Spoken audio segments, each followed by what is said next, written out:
त्याग, बलिदान, निरंतर संघर्ष और स्वतंत्रता के रक्षक के रूप में देशवासियों जिस महापुरुष को सदैव याद करते हैं उनका नाम महाराणा प्रताप सिंह है। उन्होंने आदर्शों, जीवन मूल्यों व स्वतंत्र के अपने सर्वस्व दांव पर लगा दिया।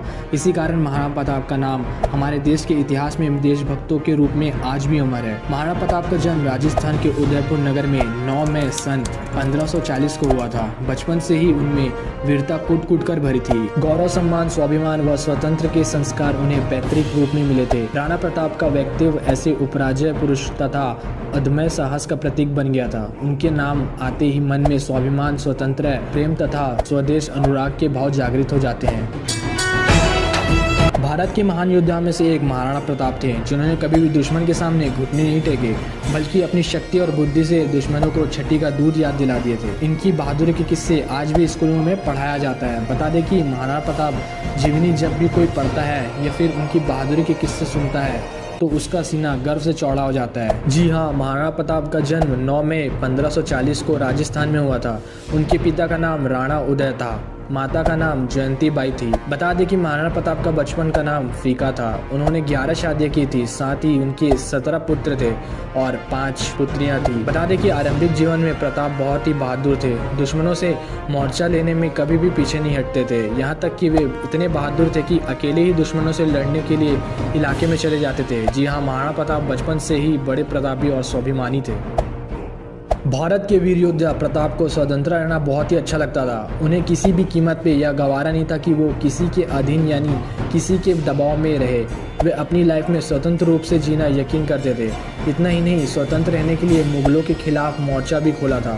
मुगल के सम्राट अकबर तक भी महाराणा प्रताप के नाम से थरथर कांपते थे। बता दें कि मुगलों सम्राट अकबर कई बार महाराणा प्रताप के अपनी वीरता में धूल चटाई भी थी, जिसके बाद भी पूरा मुगल उनके नाम पर थरथर कांपने लगता था। इनकी वीरता की जितनी कहानी बताई जाए उतनी ही कम है, क्योंकि इतिहास में उन्होंने एक से बढ़कर एक बहादुर काम किया है। हल्दी घाटी का युद्ध। महाराणा प्रताप की वीरता के लिए यूँ तो बहुत से युद्ध है, लेकिन हल्दी घाटी का युद्ध उनकी वीरता में 4 चांद लगा देती है। जी हाँ, जब भी महाराणा प्रताप का जिक्र करते हैं तब सबसे पहले हल्दी घाटी का नाम याद आता है। बता दें कि हल्दी घाटी का युद्ध 18 जून 1576 को हुआ था, जो इतिहास के पन्नों में स्वर्ण अक्षरों में अंकित है। इस युद्ध में सिर्फ 20,000 सैनिकों को लेकर महाराणा प्रताप ने मुगलों के 80,000 सैनिकों का मुकाबला किया था। कम सैनिकों के बावजूद महाराणा प्रताप ने मुगलों के छक्के छुड़ा दिए थे। महाराणा प्रताप से डर के और अपनी जान बचाते हुए मुगल सेना मैदान छोड़कर भागने लगती है। भले इस युद्ध का कोई नतीजा नहीं निकला हो, लेकिन इसकी सबसे बड़ी खासियत यह थी कि दोनों सेनाओं में बीच आमने सामने लड़ाई होती, जिससे प्रत्यक्ष रूप से महाराणा प्रताप को विजय माना जाता है। महाराणा प्रताप को चेतक बहुत पसंद था। वीर योद्धा महाराणा प्रताप की बात हो और चेतक की बात न की जाए तो यह नाइंसाफी होगी। जी हाँ, चेतक प्रताप का बहुत ही प्यारा और बहादुर घोड़ा था। चेतक की बहादुरी के किस्से भी इतिहास में मौजूद है। दरअसल बचपन से ही प्रताप को घोड़सवारी करना बहुत पसंद था, जिसकी वजह से उनके पिता ने उन्हें घोड़ा ला कर दिया था, जिसके महाराणा प्रताप बहुत प्यार करते थे। चेतक और महाराणा प्रताप की कहानी को लेकर कई कवियों ने लिखा है, जिसमें से एक यह श्याम नारायण पांडे की कविता का कुछ अंश है। रणबीर चौकड़ी भर भर कर चेतक बन गया निराला था। राणा प्रताप के घोड़े से पड़ गया हवा का पाला था, जो तनिक हवा से बाघ हेली लेकर सवार उड़ जाता था। राणा की पुतली फिरी नहीं, तब तक चेतक मुड़ जाता था।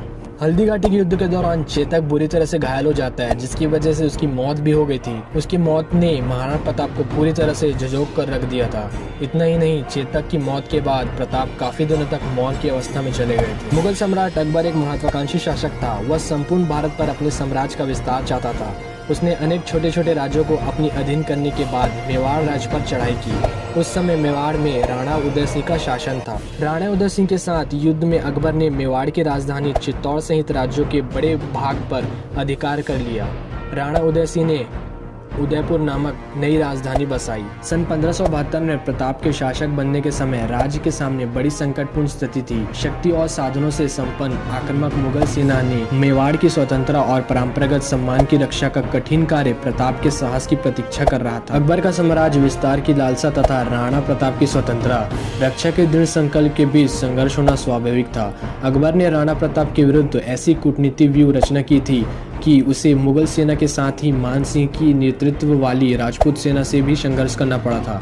इतना ही नहीं, राणा का अनुज शक्ति सिंह भी मुगल सेना की ओर से युद्ध से सम्मिलित हुआ। ऐसी विषम स्थिति में महाराणा ने साहस नहीं छोड़ा और अपनी छोटी सी सेना के साथ हल्दीघाट में मोर्चा जमाया। हल्दी घाटी युद्ध में मुगल सेना को नौका चने चबाने पड़े। राणा के सहायक आक्रमण से मुगल सेना की भारी क्षति हुई, किंतु विशाल मुगल सैन्य शक्ति के दबाव में घायल राणा को युद्ध भूमि से हटना पड़ा। इस घटना से सरदार झाला, राणा के प्रिय घोड़े चेतक और अनुज सिंह को विशेष प्रसिद्धि मिली। सरदार झाला ने राणा प्रताप को बचाने के लिए आत्म बलिदान दिया। उसने स्वयं राणा का मुकुट पहन लिया, जिससे शत्रु झाला को ही राणा प्रताप समझकर उस पर प्रहार करने लगे। घोड़े चेतक ने घायल राणा प्रताप को युद्ध भूमि से बाहर सुरक्षित लेकर आया और अपने प्राण त्यागे, तथा शक्ति सिंह ने संकट के समय में राणा की सहायता कर अपने पहले आचरण पर पश्चाताप किया। हल्दी घाटी का युद्ध भारतीय इतिहास की प्रसिद्ध घटना है। इससे अकबर और राणा के बीच संघर्ष का अंत नहीं हुआ था, बल्कि लंबे संघर्ष की शुरुआत हुई। राणा प्रताप ने समय और परिस्थितियों के अनुसार अपनी युद्ध नीति को बदला तथा शत्रु सेना का यातायात रोककर और छापामार युद्ध की नीति अपनाकर मुगल सेना को भारी हानि पहुंचाई। इससे मुगल सेना की पैर उखड़ने लगे। धीरे धीरे राणा प्रताप ने चित्तौड़, अजमेर और मंडलगढ़ को छोड़कर मेवाड़ का सारा राज्य मुगलों के अधिकार से मुक्त कर लिया। 20 वर्षों से अधिक समय तक राणा प्रताप ने मुगलों के साथ संघर्ष किया। इस अवधि में उन्हें कठिनाइयों तथा विषम परिस्थितियों का सामना करना पड़ा। सारे किले उनके हाथ से निकल गए थे। उन्हें परिवार के साथ एक पहाड़ी से दूसरी पहाड़ी पर भटकना पड़ा। कई अवसरों पर उनके परिवार को जंगली फलों से भी भूख शांत करनी पड़ी थी। फिर भी राणा प्रताप का दृढ़ संकल्प हिमालय के समान अडिग और अपराजय बना रहा। उन्होंने प्रतिज्ञा की थी कि मैं मुगलों का अधीनता कदापि स्वीकार नहीं करूंगा और जब तक चित्तौड़ पर पुनः अधिकार न कर लूंगा तब तक कि पत्थरों पर भोजन करूंगा और जमीन पर सोऊंगा। उनकी इस प्रतिज्ञा का मेवाड़ की जनता पर व्यापक प्रभाव पड़ा और वह संघर्ष में राणा प्रताप के साथ जुड़ी रही। संकट की इस घड़ी में मेवाड़ की सुरक्षा के लिए उनके मंत्री बाबा शाह ने अपनी सारी संपत्ति राणा प्रताप को सौंप दी। वर्ष 1572 में सिंहासन पर बैठने की समय से लेकर सन 1597 में अपनी मृत्यु तक राणा प्रताप ने अद्भुत साहस, शौर्य तथा बलिदान की भावना का परिचय दिया था। मेवाड़ उत्तरी भारत का एक महत्वपूर्ण तथा शक्तिशाली राज्य था। राणा सांगा के समय में राजस्थान के लगभग सभी शासकों में उनके अधीन संगठित हुए थे।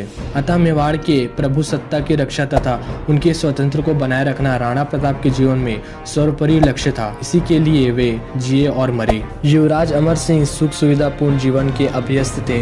महाराणा को अपनी मरणासन अवस्था में इसी बात की सर्वाधिक चिंता थी कि अमर मेवाड़ की रक्षा के लिए संघर्ष नहीं कर सकेगा। इसी चिंता के कारण उनके प्राण शरीर से नहीं छोड़ पा रहे थे। वे युवराज और राजपूत सरदारों से मेवाड़ की रक्षा का वचन चाह रहे थे। अमर सिंह व उपस्थित राजपूत सरदारों ने उनकी मनोदशा को समझकर अंतिम सांसों तक मेवाड़ को स्वतंत्र करने का संकल्प लिया। आश्वासन पाने पर उन्होंने प्राण त्याग दिए। अब सवाल यह उठता है कि महानता की परिभाषा क्या है। अकबर हजारों लोगों की हत्या करके भी महान कहलाता है और महाराणा प्रताप हजारों लोगों की जान बचाकर भी महान नहीं कहलाता। दरअसल हमारे देश का इतिहास अंग्रेजों और कम्युनिस्ट के द्वारा लिखे गया है। उन्होंने उन लोगों को महान बताया है जिन्होंने भारत के अत्याचार किया है या जिन्होंने भारत को आक्रमण करके उसे लूटा है, भारत का धर्मांतरण किया और उसका मान मर्दान कर भारतीय गौरव को नष्ट किया। महाराणा प्रताप का जीवन स्वतंत्रता प्रेमियों का सतत प्रेरणा प्रदान करने का अनंत स्रोत है। इनका वीरतापूर्ण संघर्ष साधारण जनमानस में उत्साह की भावना जागृत करता है। तो दोस्तों, वीडियो देखने के लिए आपका बहुत बहुत धन्यवाद। अगर वीडियो आपको थोड़ा सा भी अच्छा लगा हो तो लाइक, कमेंट और शेयर कर देना अपने दोस्तों के साथ। चैनल पे नहीं हो तो चैनल को सब्सक्राइब करके बेल आइकन प्रेस कर देना, क्योंकि मैं इसमें देसी फिटनेस, ब्रह्मचर्य और हमारे आर्यवर्त के वॉरियर्स लोगों की वीडियो डालता रहता हूँ। और चैनल को प्लीज़ सब्सक्राइब कर देना। चैनल नहीं है तो इसको प्लीज़ सपोर्ट कर देना। मिलते हैं नेक्स्ट वीडियो में, तब तक के लिए जय हिंद, जय भारत।